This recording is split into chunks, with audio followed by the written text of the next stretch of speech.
Así que hoy vamos a hablar, siguiendo la serie del Rey, el Reino y las llaves del reino. Vamos a seguir esta serie hasta que el Señor diga, ¿verdad? Vamos a hablar hoy, el tema es 12 llaves y 12 puertas. Puedes ponerlo ahí en la pantalla, en la primera imagen. Ahí lo que dice son 12 llaves y 12 puertas. Y ahorita en el desarrollo de lo que vamos a estar hablando, ustedes entenderán por qué lo llamé 12 llaves y 12 puertas. Ahora bien,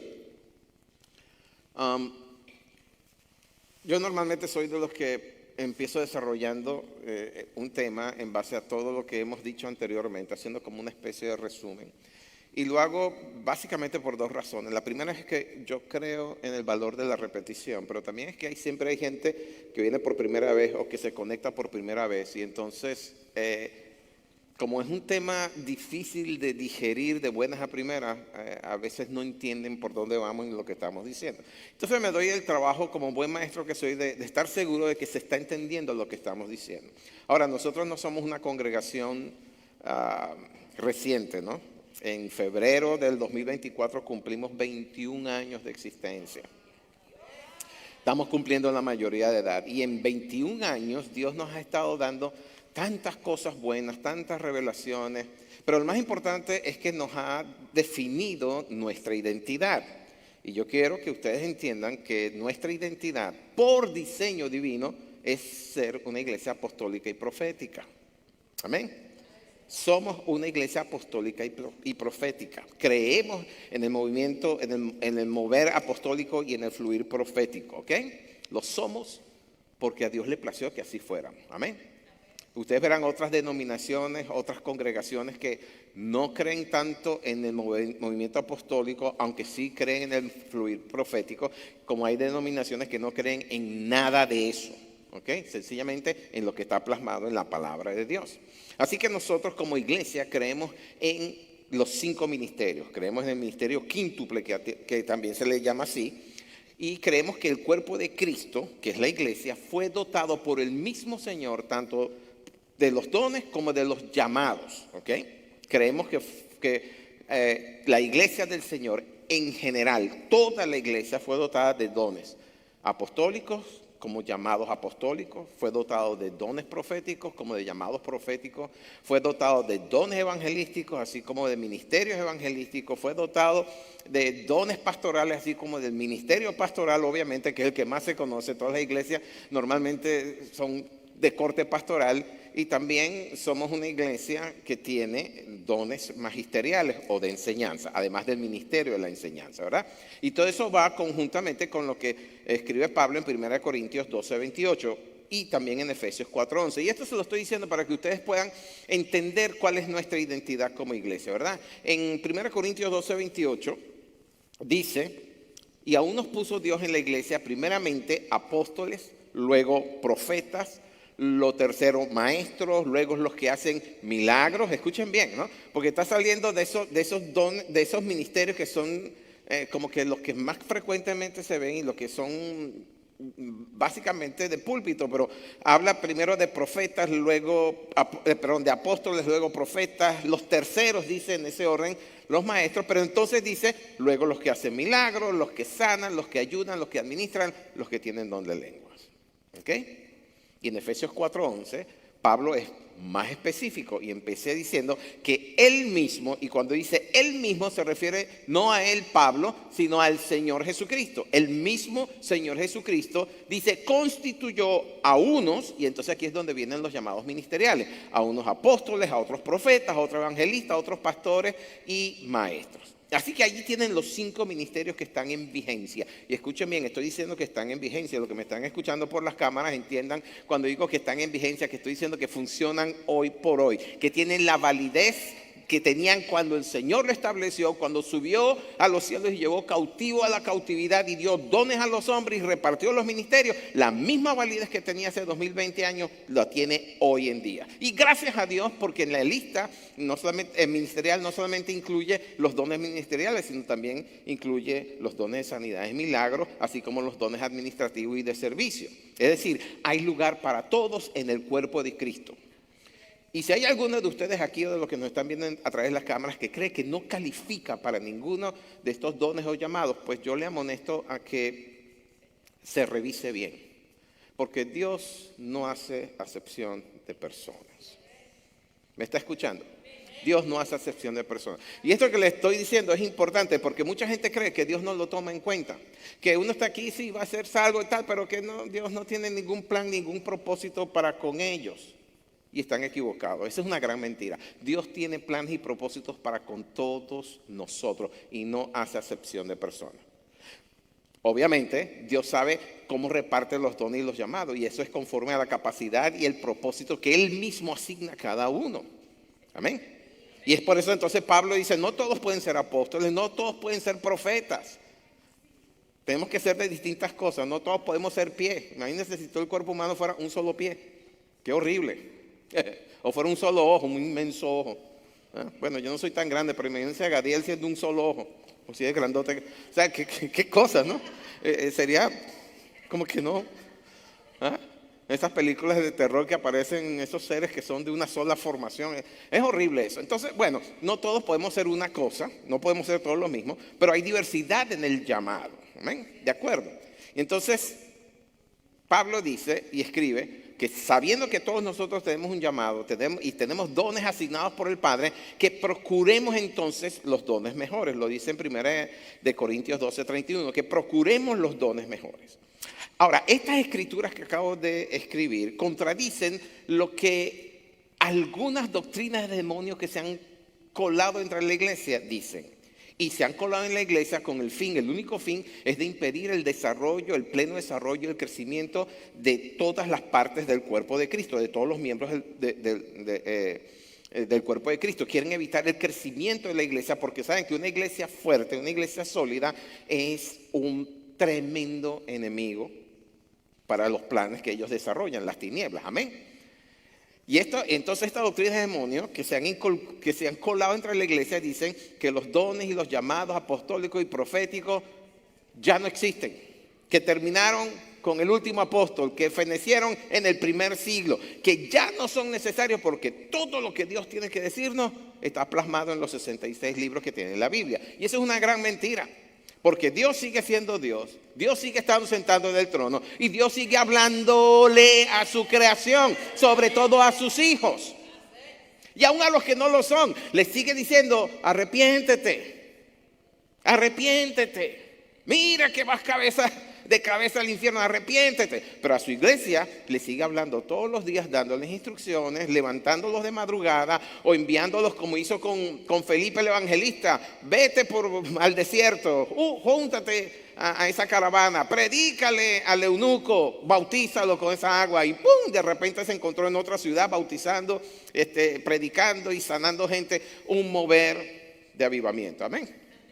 El Espíritu sigue hablando hoy.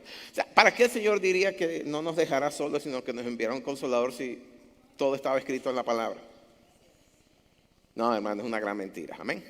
Esa creencia que se ha colado del seno de la iglesia se llama el cesacionismo. Cesacionismo. Y es una doctrina de error que ha plagado la iglesia por siglos. Y lo que ha logrado es restarle poder para hacer la obra de evangelizar y discipular con poder a los que se convierten o a los que son llamados a conversión. Si no fuera así, ¿por qué el Señor diría en Marcos 16 y estas señales seguirán a los que creen? No le está hablando a los 12, le está hablando a todos nosotros, a todos los que creemos. ¿Quién cree aquí? Yo creo. ¿Okay? Estas señales tienen que seguirnos. Ahora, si el Señor fue el que constituyó, ¿quién es el hombre? ¿Qué es la tradición? ¿O qué es la religión para decir que nada de eso funciona hoy en día? Cuando el Señor dice que constituyó, esa palabra en griego es dido. Y además de constituir, también significa dar, conocer, entregar y también asignar. ¿Okay? Entonces usted puede bien decir, cuando estamos leyendo ahí en Efesios, que Dios asignó, no solamente constituyó, sino que Dios asignó. ¿Okay? ¿Y qué fue lo que asignó? 5 ministerios. ¿Y qué fue lo que asignó? Una cantidad de dones. ¿Para qué? En el versículo 12 de Efesios 4 dice, para perfeccionar a los santos para la obra del ministerio, para la edificación del cuerpo de Cristo. Si usted está en el cuerpo de Cristo, usted cabe en esa definición. Usted está siendo perfeccionado. ¿Me escucha? Está siendo perfeccionado. No crea que es tan poca cosa que Dios no lo toma en cuenta. De que dice, no, eso está bien así, con este que quiero trabajar. No. Dios quiere trabajar con cada uno de nosotros. Dios nos está perfeccionando para la edificación de su cuerpo, el cuerpo de Cristo. Amén. Entonces, ¿qué es lo que pasa con estas doctrinas de error? Bueno, lo único que están buscando, y para las congregaciones que lo creen sobre todo, lo único que están logrando con eso es mantener a los miembros del cuerpo de Cristo, de esas congregaciones, impedirles que crezcan, los mantienen como niños. Dice Pablo en el versículo 14 de Efesios 4, que se mantienen como niños fluctuantes y son sacudidas por olas y zarandeados por todo viento de doctrina. La Biblia textual dice, en la maniobra tramposa de los hombres que emplean con maestría las artimañas del error. Y ustedes muy bien saben que es mucho más fácil controlar a un niño, que es mucho más fácil mañatar a un niño, que si usted se va a pelear con un niño, pues es mucho más fácil vencerlo, ¿verdad? Pero cuando usted es un adulto maduro, fortalecido, con revelación, bien afirmado en la palabra, el enemigo le tiene miedo. El enemigo le tiene miedo. Quiero que lo sepan, el enemigo le tiene miedo. Mire, la estatura espiritual que cada uno de nosotros podemos alcanzar en el Señor deja al enemigo bien chiquitico. El diablo sería un arcángel, pero así como en los seres humanos con el paso del tiempo vamos perdiendo estatura porque la gravedad nos jala, ¿verdad? Yo antes medía 1,85 y miren, ahora voy por menos de 1,70. Bueno, con el tiempo el diablo lo que estaba haciéndose es encogiéndose, porque la iglesia y los santos, el cuerpo de Cristo es la que va creciendo. Amén. Así que no se deje engañar. El diablo solamente puede actuar cuando Dios le da permiso. Si no, pregúntenselo a Job. Él no le pudo poner un dedo encima hasta que Dios no le dio permiso. Amén. Ok, entonces, si somos adultos, maduros y fuertes, adiestrados y entrenados, ganamos esa pelea. Amén. ¿De acuerdo? Ahora, todo esto se lo estoy diciendo para que entiendan que nuestra asignación como congregación apostólica y profética está dada para que nosotros podamos recibir las revelaciones, porque somos un cuerpo gobernante. ¿Hello? ¿Se acuerdan de eso? Somos un cuerpo gobernante. Y en la localidad y el territorio donde Dios nos puso es para que nosotros ejerciéramos ese gobierno. Y nos da acceso a las dimensiones espirituales para que entonces se manifiesten en las dimensiones naturales. Obviamente no lo hacemos porque nos da la gana, lo hacemos bajo la indicación del Espíritu, porque no podemos accesar esas dimensiones si el Espíritu no nos abre las puertas, o si el Espíritu no nos llama en un momento dado para que podamos entrar en esa dimensión y podamos establecer como iglesia apostólica y profética lo que Dios quiere que se establezca en un territorio dado.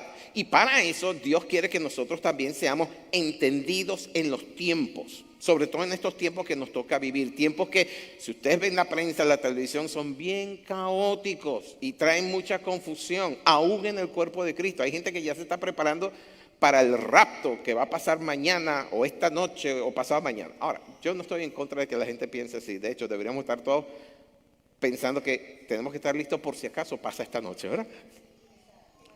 Pero no, pero yo he visto iglesias que están hasta vendiendo, ¿cómo se llama? Cajas de supervivencia, preparándose porque lo que viene y la persecución que viene. Y entonces hay gente que está como cuando estaban cerca de Estados Unidos y Rusia, eran las dos potencias nucleares que aquí se practicaban en las escuelas. Sonaba la sirena y los niños se metían debajo de los escritorios, o la gente compraba en lugares remotos y construían refugios y los llenaban de comida y ese tipo de cosas. He visto a la iglesia con actitudes similares, cuando la iglesia lo que debería hacer es mirando hacia el cielo. Sí, yo estoy listo para irme. ¿Ok? ¿De acuerdo? Entonces tenemos que ser entendidos en los tiempos. Mire, la palabra es clara de que el Señor no vendrá todavía. Dijo que oiríamos de guerras y rumores de guerra, y lo que está pasando en el Medio Oriente, y lo que está pasando en Rusia, y lo que está pasando en el África, y parece que Venezuela se quiere meter en ese lío ahora con el Esequibo, o sea que estamos aquí atrás, cerquita de nosotros. Bueno, el Señor dijo que huiremos de guerras y rumores de guerra, porque se levantará nación contra nación y reino contra reino, pero aún no es el fin. Todas esas cosas están escritas y tienen que pasar. ¿Ok? Pero si entendemos bien los tiempos, entonces, como dice el Salmo 102:28, habitaremos seguros, porque sabemos que nuestro Dios no nos desampara ni nos abandona. Amén. Y la paz que Él nos da es la que dice en Lucas 16. En el mundo tendréis aflicción, pero tranquilo. O, bueno, no dice tranquilo, dice, pero regocijaos. O sea, estén alegres, porque yo vencí al mundo. Es lo que dice el Señor. Ahora, esta es mi perspectiva en cuanto a este tipo de cosas, ¿verdad? Y también oro por ellos, sabiendo que está escrito que estas cosas tienen que pasar. Pero oro pidiendo, Señor, tiempos de refrigerio para que la iglesia se termine de consolidar, el cuerpo de Cristo, me refiero a esta congregación, que el cuerpo de Cristo se termine de consolidar, que sean añadidos los que tienen que ser añadidos, porque va a llegar un momento en que la puerta se cierra y ya más nadie entra. Amén. Y la realidad es que nos estamos acercando rápido al tiempo de su segunda venida. Y es por eso que ustedes ven que en el ambiente espiritual hay una agitación tremenda y un sacudir también de estructuras que se están manifestando a nivel natural en el cuerpo de Cristo. Perdón, en el cuerpo de Cristo no, en el mundo natural, ¿ok?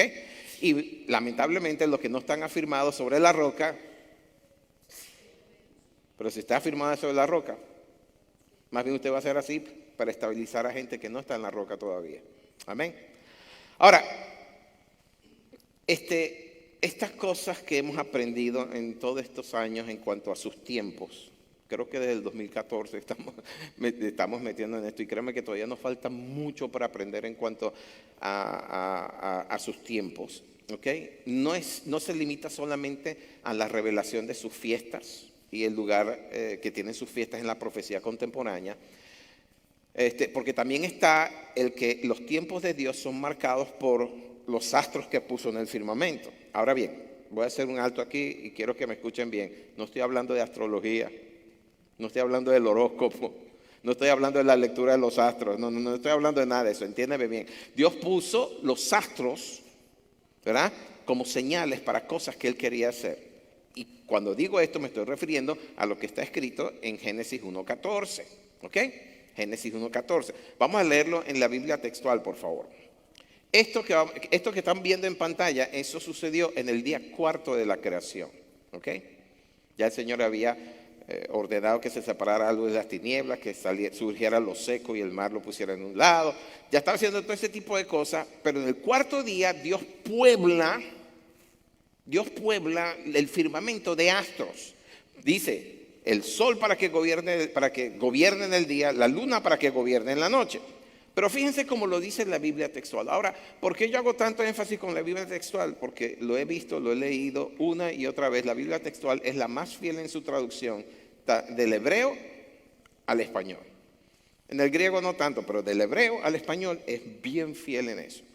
Y en la Biblia textual, en el versículo 14 de Génesis 1, usa una palabra muy fuerte, que es maldiciones. Lo leemos. Dijo Elohim. Elohim es el plural de Dios. Dice, haya maldiciones en la expansión de los cielos para dividir el día y la noche, y sean para señales y para tiempos señalados y para días y años. ¿Ok? ¿Para qué los puso? ¿Para qué el Señor puso todos los astros en el firmamento? Para dividir el día de la noche. ¿Y para que sirvan qué? Para señales y tiempos señalados. Señales es una cosa, tiempos señalados es otra, y obviamente para días y años. Ahora, si usted busca en la versión que usted, la que normalmente es la que más se maneja, que es la Reina Valera, usa la palabra lumbreras en vez de maldiciones. Y si usted va a la Nueva Traducción Viviente, dice luces en el cielo. ¿Ok? Y también obvian, esas dos versiones que acabo de mencionarle, obvian la palabra tiempos señalados que ahí aparece. Ok, ya me lo quitaron. Está bien, no importa.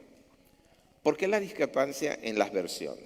Y aquí me voy a meter un poquito, me voy a hacer un poquito más técnico, se lo voy a contar para su enriquecimiento nada más. Pero es que resulta que entre los siglos 5 y 10 de esta era contemporánea, es decir, después de Cristo, Israel como nación se encontraba esparcida en todos los pueblos, en todas las naciones sobre la faz de la tierra. Y eso fue consecuencia de la destrucción del templo que ocurrió en el año 70 de nuestra era. Ustedes se acordarán de eso. El Señor, antes de ser crucificado, en su última excursión, por decirlo así, del templo, le dijeron, mira, estas estructuras tan bellas, tan hermosas. El Señor le dice, miren,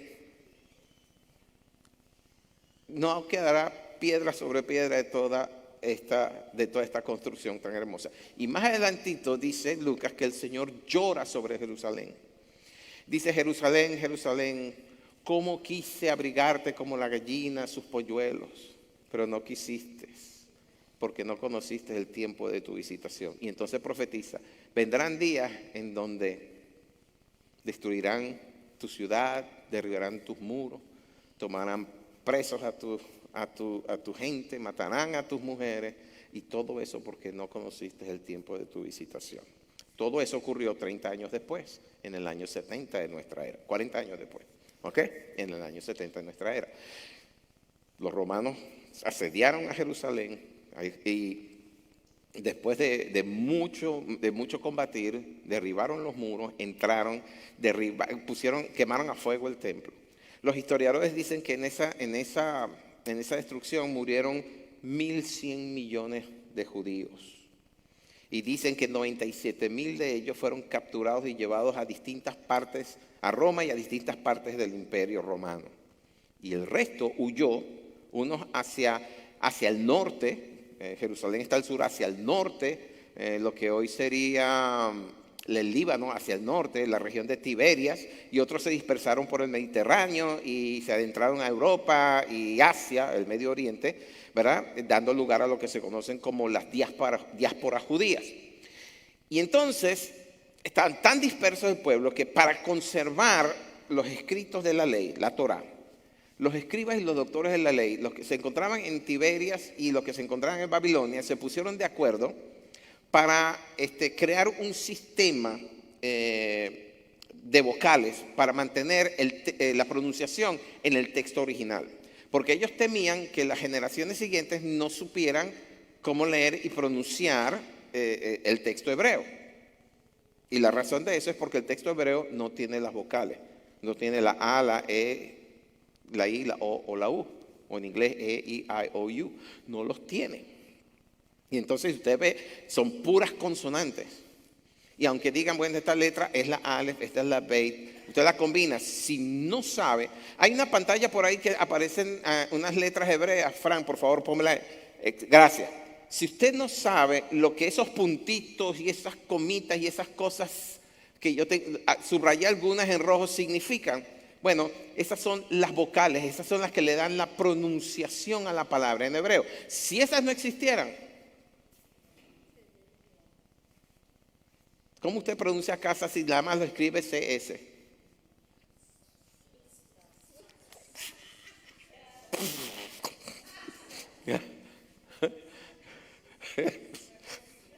Mi nombre, ¿cómo usted pronuncia Mario si no existiera la A, la I y la O? S. ¿Qué va a decir? Okay. Entonces, para que no se perdiera la pronunciación y con la pronunciación no se perdiera el sentido real de la palabra, crearon ese sistema de vocales, los llaman los kamats. Son las vocales que le dan la forma, la acentuación, ¿okay?, a la palabra. ¿De acuerdo? Ellos se unieron y estuvieron 5 siglos trabajando en esa formulación. Y entonces aparecen allí los masoretas. Ponme en la pantalla los masoretas para que vean. Esos son los masoretas. Los masoretas son estos escribas y estos doctores en la ley que transcribían el texto original y le ponían esa puntuación, esos puntitos, esos kamats que daban la forma de pronunciarlos. Unos eran las A, otra la E, otra la I. ¿De acuerdo? Para que ellos pudieran, para que sus hijos y los hijos de sus hijos y los hijos de los hijos de sus hijos pudieran saber cómo pronunciar la palabra. Y una de esas palabras es la palabra Maor. Maor, así se pronuncia. Pónmelo en pantalla, por favor. Ahí lo tiene. O sea, si no fuera por lo que está aquí y el puntico que está ahí sobre el Vav, no hubiéramos sabido cómo pronunciar la palabra Maor. Ahora, Maor es lo que vemos en Génesis 1:14, que se traduce como maldición. Pero que ellos lo cambian en la Reina Valera como lumbrera. ¿Por qué la discrepancia? Bueno, Yo la verdad que no sé por qué la discrepancia. Lo que sí sé es que la misma palabra aparece en Proverbios 3:33. Y si lo traducen como debe ser, dice maldición. La maldición de Jehová gravita sobre la casa del impío al paso que bendice la morada de los justos. Es la misma palabra, la misma pronunciación, todo exactamente igual, pero en Génesis 1:14 lo traducen como maldiciones. No he encontrado un texto que me lo justifique, no he encontrado algo que me diga por qué la diferencia. Lo que a mí se me ha ocurrido, y esto me vino hace tiempo, al principio cuando estábamos estudiando los tiempos y las cosas de esas, lo que me vino fue que en Génesis 1, ustedes saben que comienza con la narración de la creación. En el principio creó Dios los cielos y la tierra, punto. Después viene el versículo 2 que dice, y la tierra estaba desordenada y vacía. Hay unos eruditos bíblicos que afirman o sugieren que entre Génesis 1:1 y 1:2 hubo una guerra. Porque dice que Génesis 1:1 y 1:2 fue la primera creación. A partir de Génesis 3 es la segunda creación. La llaman la creación adámica. Pero antes de eso, entre Génesis 1:1 y 1:2 hubo una guerra celestial.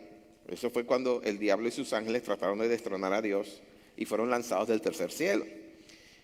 Y como el lugar donde Satanás ejercía su ministerio era justamente el planeta era el monte santo de Dios, el planeta Tierra.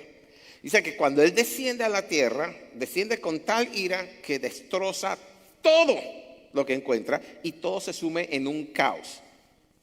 Se vuelve todo oscuro. Puedes poner la otra pantalla, ¿ok? Génesis 1:1, Génesis 1:2. Se va todo. ¿Por qué? Porque Dios retira su luz. Ahora, ¿qué nos dice la palabra en cuanto a eso? Primera de Juan, creo que es 1:5, dice, Dios es luz. Amén. ¿De acuerdo? Lo que yo he querido analizar y más o menos entiendo es que cuando hay esa sublevación celestial, Dios retira su gloria. La gloria es la luz de Dios. Apocalipsis 22:21 creo que es. 21:23. Apocalipsis 21:23, por favor. Hablando de la Jerusalén celestial. Esta es la visión que tiene Juan. Él está viendo la ciudad. Dice que en la visión, dice, la ciudad no tiene necesidad de sol o luna porque la gloria de Dios es la que la ilumina y el Cordero es su lumbrera. ¿Ok? La gloria de Dios. Cuando estamos en Génesis 1:1, es la gloria de Dios la que está alumbrando la creación. Porque Dios todo lo hace bueno. Ustedes leen el resto de Génesis 1 y al final del día, Dios vio que lo que hizo era bueno. Era bueno. Todo lo que hacía Dios era bueno, era bueno, era bueno. Pero cuando Dios retira su gloria, ¿qué pasa? La tierra cae en maldición. Porque ya no está la gloria de Dios. Donde no está presente la gloria de Dios, hay maldición. ¿Sí? ¿De acuerdo?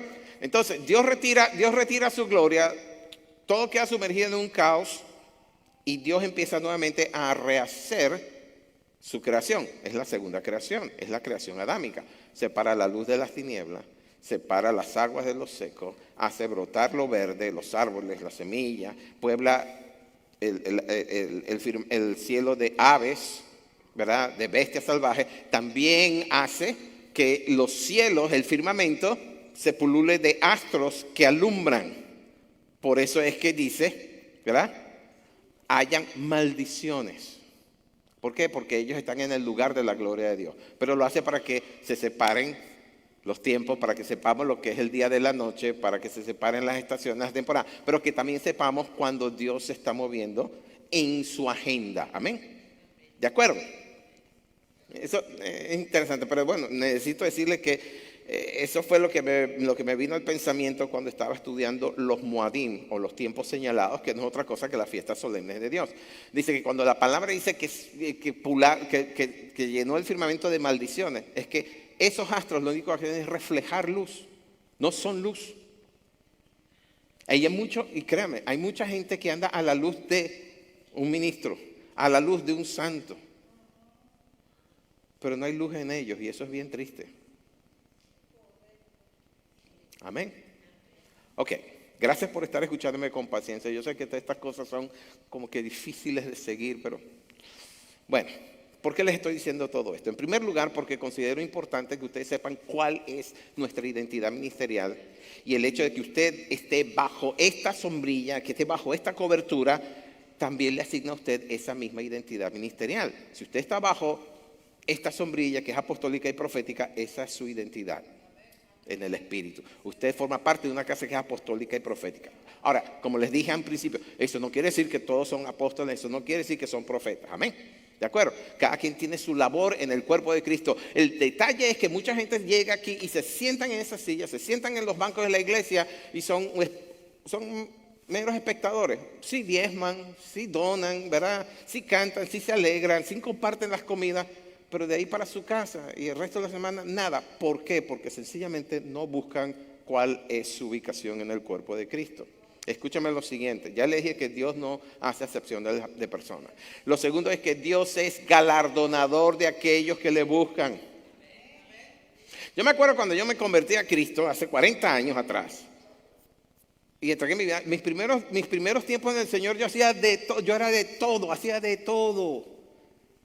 Mis hermanos en aquel tiempo decían, mis hermanos en Cristo, en ese tiempo, entre ellas ella, mi actual esposa decía que yo tenía el don de taxi. Porque llevaba y traía, buscaba y traía, manejaba 3-4 horas para Higuerote, que estaba en el oriente del país, llevando suministros y comida, haciendo misiones, hacía de todo. Lo menos que estaba en mi mente era que estaba siendo llamado al pastorado. Pero eso fue parte de mi formación. Un buen día agarré una guitarra y empecé a tocar, sin saber tocar, y ese era un don que Dios me estaba dando, y un día pasó que no vino el pianista y me senté en el piano y nunca más me paré. Me gustó más sentarme que estar de pie. Bueno, en fin. El caso es que porque busqué, Dios me respondió.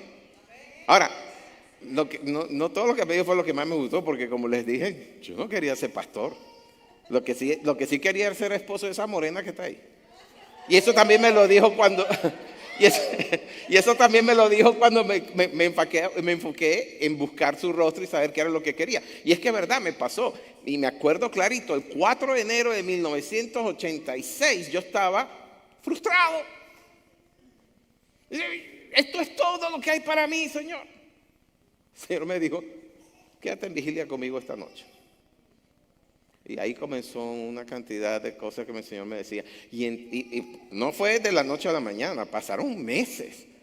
Entre eso, el Señor me hacía levantarme de madrugada, subir en el monte a orar sobre la ciudad. Y la razón de eso era que Él quería que yo aprendiera a orar, porque no sabía orar. Y en medio de esas cosas me mandó a un ayuno largo. Yo decía largo. Pensaba en mi mente, nada, Moisés 2, 40 días de ayuno. No, gracias a Dios eran nada más 7. 7. Pero estuve como 3 meses encerrado en otra ciudad, en un ranchito ahí. Soplaba el viento de noche y la puerta era un techo de zinc con unas laminitas de madera y me venía encima. ¡Pah! Me despertaba en la noche. Pero les voy a decir lo siguiente. Con todo lo incómodo y lo duro que eso suena, fueron de los mejores tiempos ministeriales que yo viví, porque vivía sumergido en una presencia tremenda. Tremenda. En fin, Dios es galardonador. Y salí galardonado, pues. Salí casado. ¿Ok? Ahora, el hecho de que usted no sea, de que usted no tenga ahorita una función de púlpito, no lo desmerece en lo absoluto. Miren, hay gente que en el cielo va a recibir más recompensa que los pastores y los predicadores y los músicos que estamos aquí en el púlpito. ¿Saben por qué? Porque son más fieles a Dios. Hay gente que había un solo propósito para el cual fueron creados. Se cumplió ese propósito y se murieron. Porque se terminó su propósito. ¿Ok? Y fueron fieles para con ellos. Entonces, pues, gente que...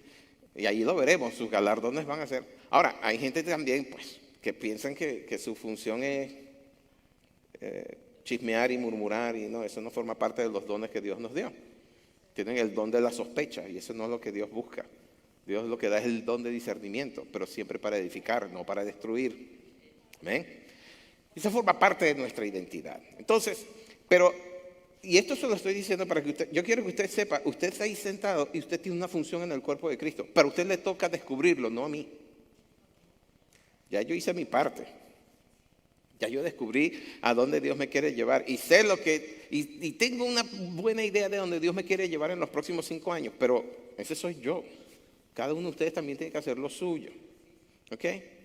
Así que no crea que porque no tiene un ministerio de esos, ¿cómo lo llamaríamos? De esos que son bien visibles o que son así, ¿verdad? Bien movidos, de que Dios no tiene propósito para usted. Todo lo contrario. Dios tiene propósito para usted y el hecho de que no esté en un púlpito no lo desmerece en lo absoluto. Y es que, mire, le voy a decir lo siguiente, y ahí nos vamos a Hechos capítulo 6. Para hacer cualquier cosa en la iglesia, usted tiene que tener los mismos requisitos morales y espirituales que tiene un apóstol o un profeta o un pastor. Sépalo. Requiere de la misma virtud que tiene cada uno de ellos. Vamos a Hechos 6, por favor. Y este acontecimiento está sucediendo a principios de la vida de la iglesia. Desde Hechos 2 hasta Hechos 5, la iglesia está experimentando una explosión. Miles y miles de gente se están añadiendo a la iglesia. Tanto así, y Dios estaba haciendo cosas maravillosas a través de los apóstoles. Milagros, multiplicaciones, esto, aquello. Y dice Hechos 5:41 que los demás judíos que veían estas cosas admiraban a la iglesia, aunque no se hacían parte de ella. Y eso tenía su razón de ser. Si ellos subían a la iglesia, los expulsaban de la sinagoga, no los dejaban entrar en el templo. Y entonces ellos, por no perder eso, y había una situación también social, ¿no? Si no puedes ir al templo, no puedes comerciar con el resto. Entonces, siendo ¿cómo se llama eso? Una sociedad agrícola y en donde el trueque, el intercambio de comercio, era importante mantenerse en buen estatus con el resto de la población. Pero los que eran de la iglesia, dice que no les hacían falta, tenían todo en común. Y el Señor añadía cada día a la iglesia los que habían de ser salvos. Entonces el resto de la población judía los miraba, los admiraban, pero no se juntaban. Llegamos a Hechos 6. Y entonces en Hechos 6 vemos que se presenta la primera divergencia, la primera contradicción.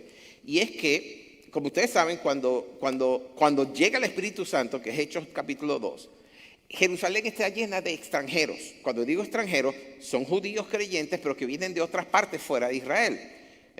Si ustedes se acuerdan, cuando empiezan los discípulos, los primeros que fueron bautizados con el Espíritu Santo, y empiezan a hablar en diversas lenguas, están diciendo, ¿cómo es que los oímos en nuestra propia lengua cuando nada más son galileos? Y los galileos normalmente no son gente preparada, pero partos, medos, elamitas, de todas partes los están mencionando, los oímos en nuestro idioma contar las maravillas de Dios. Y entonces esta gente que había hecho la peregrinación, porque Pentecostés es una de las 3 fiestas de peregrinación, viene gente de todas partes, no solamente de Israel, sino de fuera de Israel, y llenan la ciudad. Entre ellos dice que había muchos griegos, de origen griego, judíos de origen griego. ¿Ok?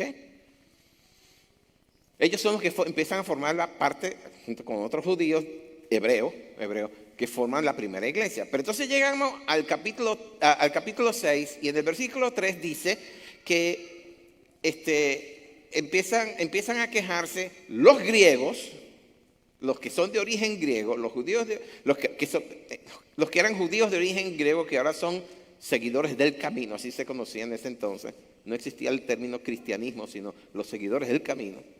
Se empezaron a quejar porque se dieron cuenta de que cuando repartían las comidas y atendían a la gente, prestaban más atención a las viudas de los hebreos que a la de los griegos. Y eso creó cierto malestar en el seno de la iglesia. Llaman a los apóstoles, ¿verdad? Para que ellos arreglen esa situación, y los apóstoles dicen lo siguiente en el versículo, comenzando por el versículo 2.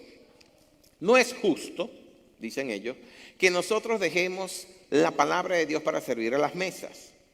Verso 3. ¿Qué dice allí? Buscad pues, hermanos de entre vosotros, a 7 varones de buen testimonio, llenos del Espíritu Santo y sabiduría. 3 requisitos: buen testimonio, llenos del Espíritu y sabiduría a quienes encarguemos este trabajo y nosotros persistiremos en la oración y en el ministerio de la palabra. Escúchame bien. Estos 3 varones que tenían que tener buen testimonio, ser llenos del Espíritu Santo y tener sabiduría, eran los meseros, los mesoneros. Los están llamando para que sirvieran a las mesas. ¿Entiende usted? Usted no tiene que ser llamado pastor, apóstol, profeta, nada de eso. Usted tiene que ser, para cualquier obra en la iglesia, en el cuerpo de Cristo, tiene que ser de buen testimonio, lleno del Espíritu y tener sabiduría. Sea que usted arregle las sillas, tiene que tener los mismos requisitos morales que el pastor de la iglesia. Sea que usted es el que barre, limpia, recoge, tiene que tener los mismos requisitos. El que yo esté aquí arriba no me hace más santo que ustedes, aunque sí lo soy. No, santo es otra cosa, santo es apartado para Dios, ¿ok? O sea, no me hace mejor que ninguno de ustedes. Yo también vivo de la gracia de Dios. Si ustedes le preguntaran a mi esposa, pero no le pregunten, sabrían cómo soy yo de verdad. Les prohíbo que le pregunten cómo soy yo de verdad. Okay. Yo también necesito la gracia de Dios, yo también tropiezo y lo bueno es que tropiezo y me sacudo, me levanto y sigo caminando porque malo es quedarse postrado. La palabra dice que Dios se acuerda de que somos polvo y tiene misericordia de nosotros, amén. Si no fuera así, ninguno de nosotros la cuenta. Pero se están dando cuenta a dónde voy con esto, ¿okay? No creas que uno es mejor que otro, por eso es pastor o por eso es apóstol. No. Todo tiene que ver el diseño por el cual Dios te creó. ¿Okay? Todos fuimos creados con un diseño. ¿Okay? Son los mismos requisitos que te piden, los requisitos morales y espirituales de una vida santa son las mismas para todo el mundo. En segundo lugar, ya te he dicho que al estar bajo esta sombrilla apostólica y profética, lo que hace es que te permite fluir en los dones ministeriales de la casa. Y en los dones proféticos también. ¿Okay? Yo no sé si ustedes lo saben, pero hay gente que está bajo un ministerio apostólico y profetizan y hacen cosas. En lo que salen debajo de ese ministerio y van a otro lugar para iniciar su propia obra, ya no pasa nada. ¿Por qué? Porque es bajo la sombrilla en la que estaban que ellos podían fluir. ¿Ok? ¿De acuerdo? El estar bajo una cobertura apostólica y profética te permite fluir y crecer en los dones del Espíritu, tal y como está detallado en 1 de Corintios 12, que lo leímos hace un rato, ¿verdad? Y en tercer lugar, como iglesia apostólica y profética, nosotros, esta congregación en particular, porque si usted busca las congregaciones en la ciudad, tal vez encuentre 3, 4, 5 congregaciones que han sido llamados a discernir los tiempos. No todo el mundo tiene esta revelación. De hecho, hay otras iglesias que nos escuchan hablar de eso, ni dismiss us, como dicen. Bueno, y dicen, y para no juzgar, bueno, esos son ellos. No nos metemos nosotros. Nosotros fuimos llamados a esto. Fuimos llamados a discernir los tiempos y se nos ha revelado esa palabra. Amén. Así que usted, si está bajo esta cobertura, usted también ha sido llamado a crecer en este conocimiento de los tiempos para ayudar al resto del cuerpo a discernir los tiempos en que andamos y saber lo que tenemos que hacer. Fíjense que esto no es algo nuevo. En el antiguo Israel existía, había una tribu completa. Ponme 1 de Crónicas 12 en la pantalla, por favor. ¿Ok? Ahí lo tienen. De la tribu de Isaacar había 200 jefes con sus parientes. Todos estos hombres, dice ahí la palabra, entendían las señales de los tiempos y sabían cuál era el mejor camino para Israel. Habían sido llamados para discernir esas cosas. Nosotros estamos siendo llamados para discernir esas cosas y de los tiempos de Dios. Y una de las cosas que nos ha sido revelada en cuanto a los tiempos es que cada luna nueva no solamente marca el comienzo de un mes, sino que marca el comienzo de algo que Dios quiere hacer en ese tiempo, en ese mes específico. La luna nueva, ustedes saben que en el calendario de Dios, la luna nueva no solamente marca el comienzo del día, sino que marca el comienzo del mes. Y también marca, entre otras cosas, cuando son las fiestas de primavera, cuando son las fiestas de otoño, cuando es el año nuevo, cuando es cada cosa en su lugar. La luna, el día en donde aparece esa luna nueva por primera vez se llama Rosh Hodesh. Así es como se pronuncia. Se escribe Chodes. Esa. Rosh Hodesh. Se pronuncia así. ¿Ok? Y anuncia algo que Dios quiere hacer en ese periodo de tiempo. Para los judíos, esa fiesta, Rosh Hodesh, es una fiesta menor. No está en el mismo nivel que las 7 fiestas que son de estatuto perpetuo y son para honrar a Dios. Pero, y por el tanto son considerados como fiestas menores, pero también tienen su importancia. Fue ordenada en Números 28. Ahí lo pueden ver en Números 28, del 11 al 15. Vamos a leerlo. Voy a leer parte del 14 y el 15. Dice, este es el holocausto de cada mes por todos los meses del año. Se hacía el primer día del mes, por los 12 meses del año. Por cada uno de los 12 meses del año. Y el versículo 15, y un macho cabrío en expiación se ofrecerá a Jehová. Así que cada mes comenzaba con una ofrenda por el pecado, para que la persona que presentaba la ofrenda pudiera comenzar el mes con borrón y cuenta nueva. ¿Ok? ¿De acuerdo? Esa era la intención detrás de esa fiesta. En otras palabras, se le da un nuevo comienzo al que presentaba la ofrenda. Hay un comentarista bíblico de origen judío, quien él escribe y dice que él cree que la noche en que Nicodemo se acercó al Señor en Juan 3 para hablar con él, esa noche era Rosh Hodesh. Y el Señor, siendo un maestro por excelencia, aprovecha la ocasión, la luna nueva, para darle una tremenda enseñanza a Nicodemo. ¿Saben cuál es, no? Tienes que nacer de nuevo. Es el único lugar donde se menciona, Juan 3, se menciona 3 veces. Versículo 3, versículo 5 y versículo 7. Tienes que nacer de nuevo.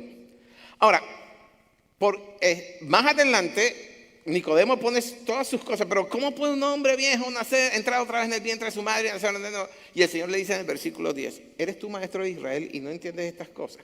La razón, dice este comentarista bíblico, es que para Israel, en ese momento, Rosh Hodesh, es decir, el día 1 de la luna nueva, que marcaba el día 1 del mes en curso, lo consideraban como un nuevo nacimiento.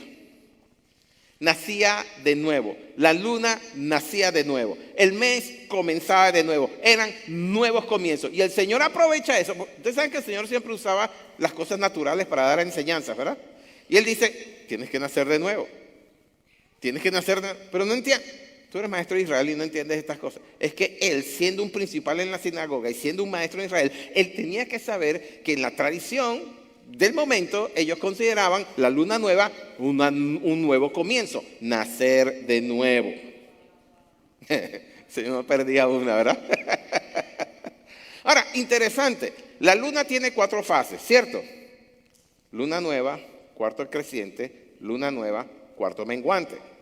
¿Cuáles son las fases en la vida del ser humano? Naces, creces, te multiplicas, mueres.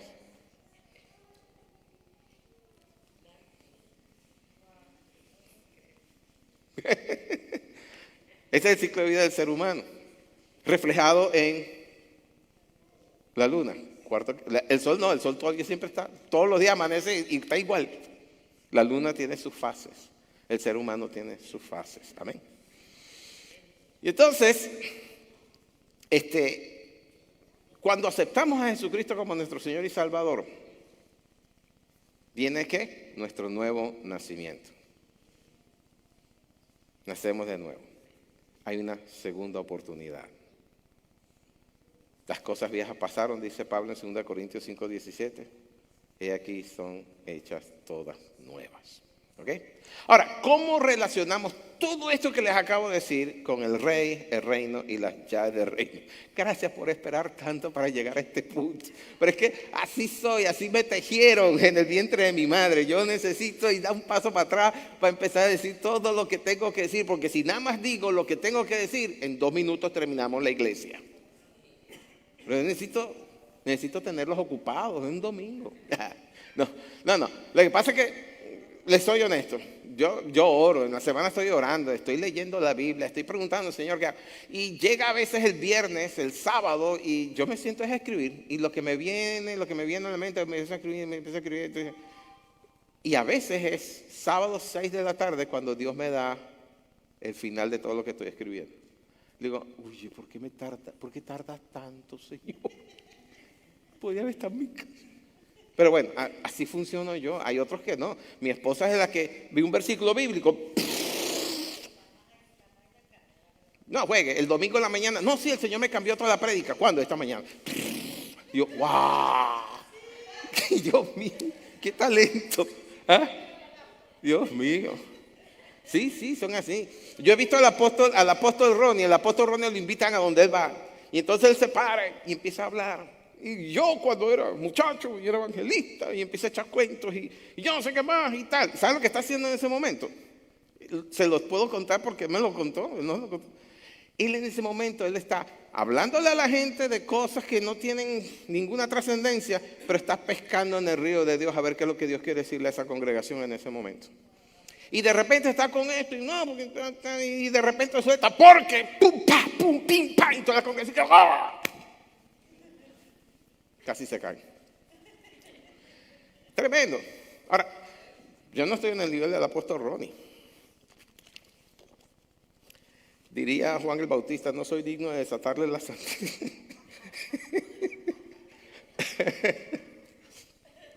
Cada quien en el nivel en que está porque Dios se lo ha dado por gracia y cada quien está en el nivel que está porque han aprovechado la gracia para llegar a ese nivel. Amén.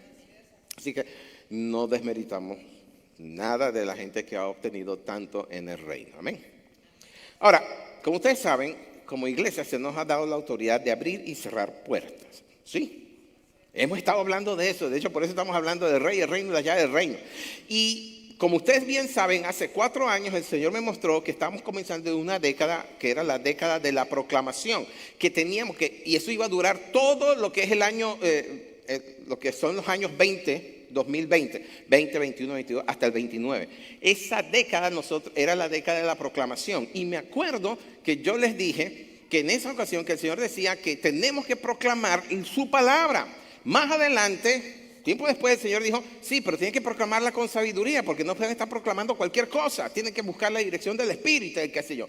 Cuando llegamos al año 24, cuando llegamos en septiembre, que fue el comienzo del año 5784, esa madrugada el Señor me dijo, este es el año de las puertas abiertas.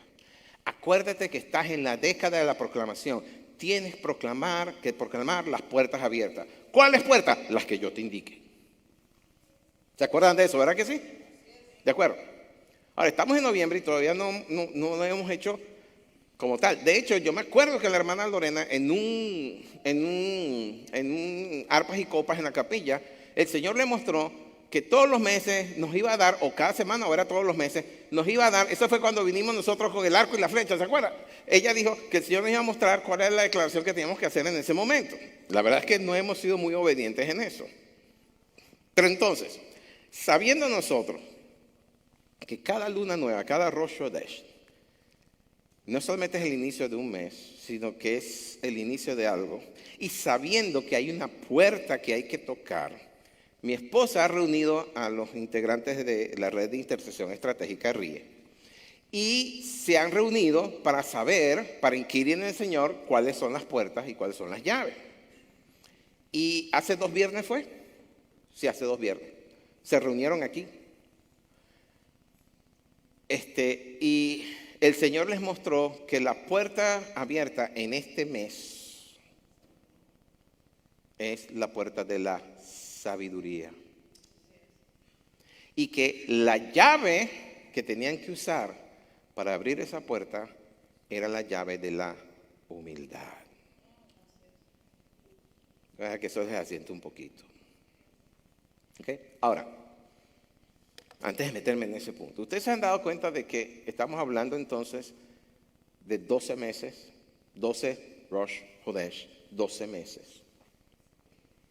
Lo que quiere decir que hay 12 puertas en este año que vamos a tener que inquirir para abrir. y que vamos a tener que también inquirir para encontrar las 12 llaves que hay que usar. Y eso me lleva a lo que a mí me gusta mucho, hablar de números. Ustedes saben cómo soy yo con los números bíblicos. Entonces, 12 puertas, 12 meses, 12 puertas, 12 llaves. El número 12 es el número que revela la perfección en lo que a gobierno se refiere. Y gobierno es sinónimo de autoridad. Escúchame bien.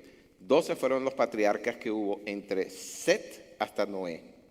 Y 12 fueron los que había desde Sem hasta Jacob. 12 patriarcas. Jacob en la carne tuvo 12 hijos.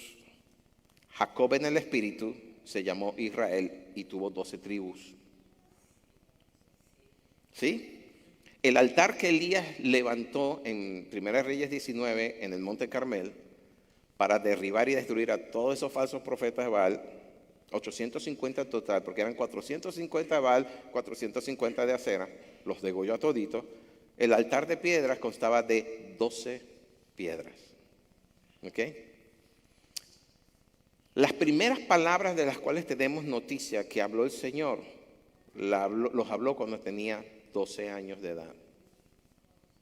Y cuando lo hicieron preso, la noche que lo hicieron preso, la noche en que fue entregado, le dijo a Pedro, para ya, quédate quieto, no sabes que tengo 12 legiones de ángeles a mi disposición. Si yo los pidiera, aquí estarían. Pero es necesario que todas estas cosas pasen. 12 es un número bien importante. En Apocalipsis vemos que son 12 por 2 los ancianos que se postran delante del trono, 24 ancianos. ¿Ok? Ahora pregunto, sabiendo que 12 es un número tan importante y que son 12 puertas, ¿cuántas puertas tiene la Jerusalén celestial? Apocalipsis 21, por favor, versos 10 y 11, y después vas allá. Este es Juan hablando. Juan dice, y me llevó en el espíritu a un monte grande y alto y me mostró la gran ciudad santa de Jerusalén que descendía del cielo. No es la Jerusalén actual, es la Jerusalén que viene del cielo.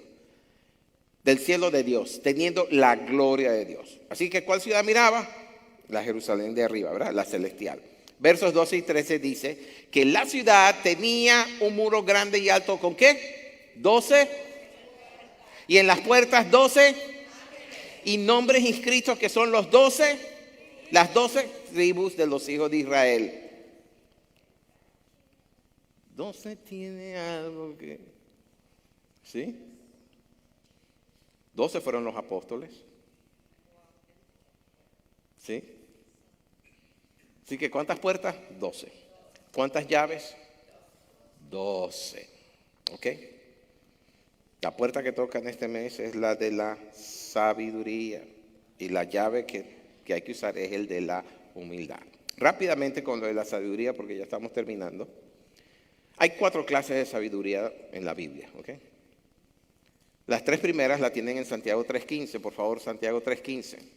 Porque esta sabiduría no es la que desciende de lo alto, sino terrenal, animal y diabólica. Terrenal, animal y diabólica. No son iguales, son distintas. Y ese tipo de sabiduría, dice el versículo 16, produce celos y contención, perturbación y toda obra perversa. Pero el cuarto tipo de sabiduría, dice el versículo 17, pónmelo ahí por favor. La sabiduría que es de lo alto es primeramente pura, pacífica, amable, benigna, llena de misericordia y de buenos frutos, sin incertidumbre ni hipocresía. ¿Cuál es la sabiduría que Dios quiere que nosotros tengamos? Esta sabiduría, la que viene de arriba, no la de la tierra. ¿Saben qué? Y es triste decirlo, pero aún en la iglesia del Señor hay gente que se mueve con las 3 primeras. ¿Y eso trae qué?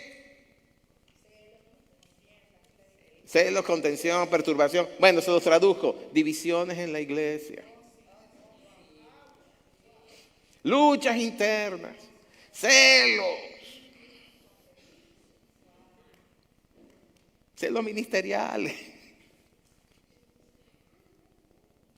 Yo se lo he dicho antes, pero hay pastores que se hicieron a sí mismos pastores. Esa sabiduría no viene de arriba, y mucho menos el llamado. Sencillamente tienen 4 dedos de frente, saben pensar, son inteligentes, son más inteligentes del promedio y entonces se destacan. Y por eso piensan que, no, yo no soy pastor. No. Si no has sido llamado de arriba, Si Jehová no edifica, en vano trabaja. ¿Ok?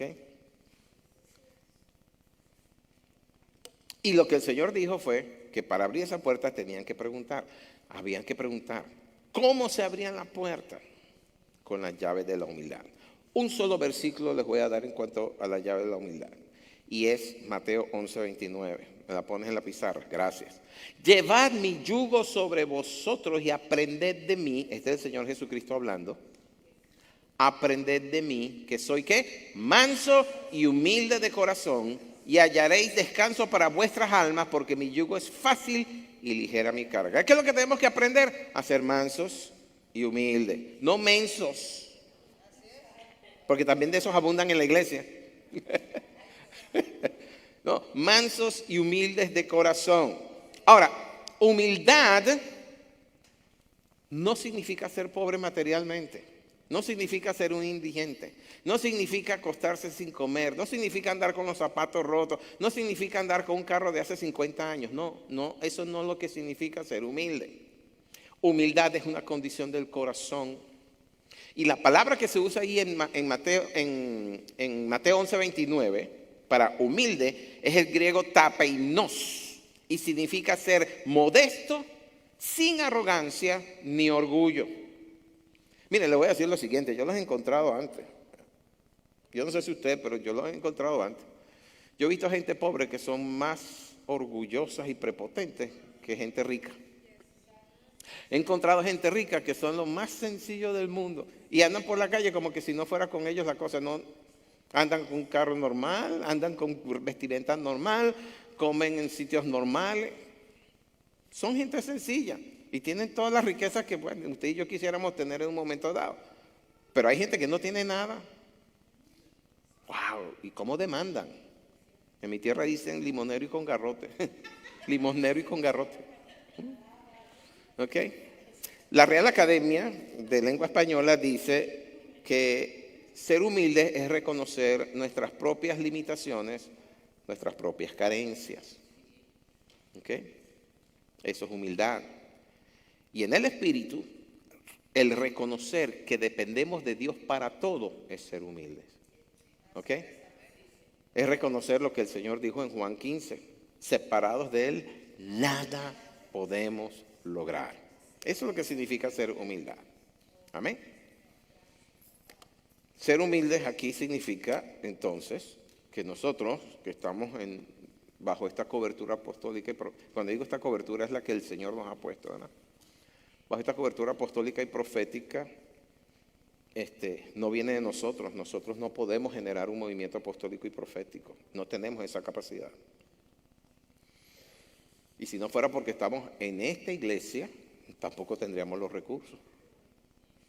Pero Dios nos puso aquí para que nosotros influyésemos una parte, la parte que nos corresponde. Y también tenemos que entender y ser humildes en entender que no lo sabemos todo. Apenas estamos rasgando el inicio de toda una revelación que Dios tiene guardada para nosotros y que en el futuro lo va a manifestar para que entonces efectivamente influenciemos la vida de la ciudad o la vida del estado, del territorio que Dios nos ha entregado. ¿Okay? Porque para eso Dios nos levantó. Y entonces estamos en un proceso de aprender, no solamente a discernir los tiempos, a recibir revelación de la palabra, estamos en un proceso donde estamos aprendiendo inclusive a orar. Y créame, la mayoría de nosotros no sabemos orar. Orar eficazmente. La oración eficaz del justo puede mucho. Pero hay gente que ora y ora y ora y ora y ora y ora y no reciben respuesta y lo dice también la palabra, porque oran mal. Es Santiago que dice eso. Oran y no reciben porque oran mal. Estamos aprendiendo a orar. Inclusive estamos aprendiendo a lidiar los unos con el otro. ¿Sí? A llevarnos bien los unos con los otros. Porque al final de cuentas la lección más grande que nosotros tenemos que llevarnos aprendidos al cielo es aprender a amar. Aprender a amar. Ustedes sabían que el único mandamiento nuevo que dio el Señor, porque el Señor dijo en un principio Yo no he venido a quitar leyes, yo no he venido a abrogar los mandamientos, yo vine a cumplirlas. Pero el único mandamiento que dio fue, y lo dijo, un mandamiento nuevo os doy, que os améis los unos a los otros. Así sabrán que son mis discípulos. Entonces, ¿cuál lección tenemos nosotros? La lección más importante que tenemos no es cómo hablar en lengua, no es cómo echar fuera demonios, no es cómo profetizar. La lección más importante que tenemos que aprender es cómo amar. Y en la medida que aprendemos a amar, también vamos a estar recibiendo más revelación de las cosas que tenemos que hacer. Porque créame, no fuimos llamados a traer juicio sobre el prójimo. Fuimos llamados más bien a librar al prójimo de su maldición. Pero esas cosas no las entendemos y hacemos separación entre ellos y nosotros.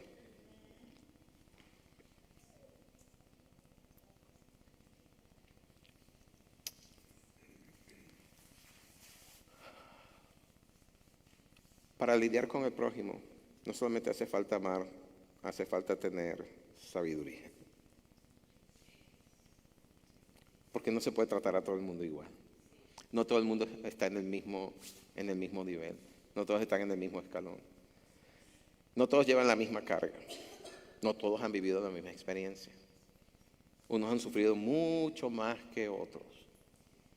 Y hace falta sabiduría para entender cómo tratar cada caso. Y lo que yo le decía a mi nuera, a Abishai, el otro día. Dios es un Dios personal. Dios te trata a ti por quien tú eres. No te trata a ti por quien es el otro. No te trata a ti por quien tú eres. Porque es un Dios personal que se interesa en todos tus asuntos.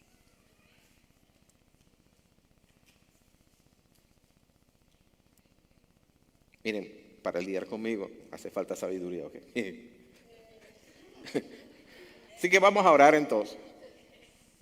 Y lo primero que vamos a hacer es reconocer las miles de veces que hemos tratado de hacer las cosas en nuestras propias fuerzas. Porque al tratar de hacerlo así, hemos obviado la fuerza de Dios en nosotros. Amén. Reconocer que lo hemos tratado de hacer separados de Él y la palabra le dice clarito, alejados de mí, nada podéis hacer. Y luego de eso vamos entonces a declarar que la puerta a la sabiduría de lo alto se abre para que nosotros nos adentremos en ella y la abracemos. Dos escrituras leo y pasamos a orar. Tami, por favor, quiero que te prepares porque vamos a orar y vamos a hacer esa declaración. Lorena, también quiero que tú te prepares también, pero para orar, no para parir. Proverbios 3:18 dice que la sabiduría es árbol de vida a aquellos que le echan mano y bienaventurados son los que la retienen. Y Santiago 1:5 dice que si alguno de vosotros tiene falta de sabiduría, pídala a Dios, el cual da a todos abundantemente y sin reproche, y le será dada. ¿Cuántos de ustedes reconocen que necesitan sabiduría? Yo reconozco que necesito sabiduría, necesito bastante. Para ser pastor de una iglesia como esta hace falta ser sabio y bastante. Amén. Esto lo digo en tono jocoso, pero sí es cierto. Hace falta tener sabiduría para guiar a la grey de Dios, sea cual sea. Amén. ¿Qué tal si nos ponemos de pie? Gadiel, yo sé que tú pues con la guitarrita nos puedes dar un fondo mientras hacemos eso. Necesitamos más tecladistas porque si se va el hermano Gregorio estamos sin tecladistas.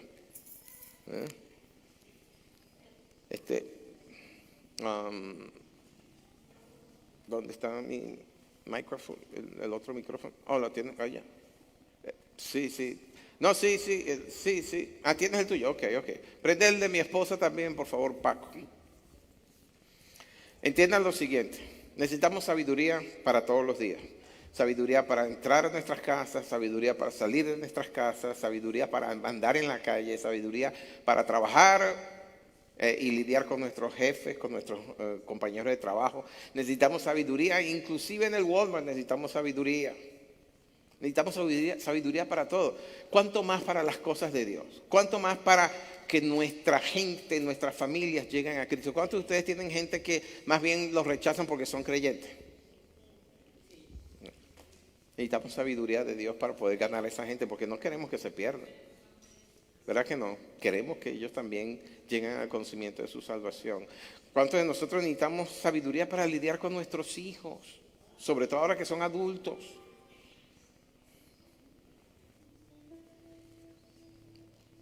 Señor, necesitamos tu sabiduría.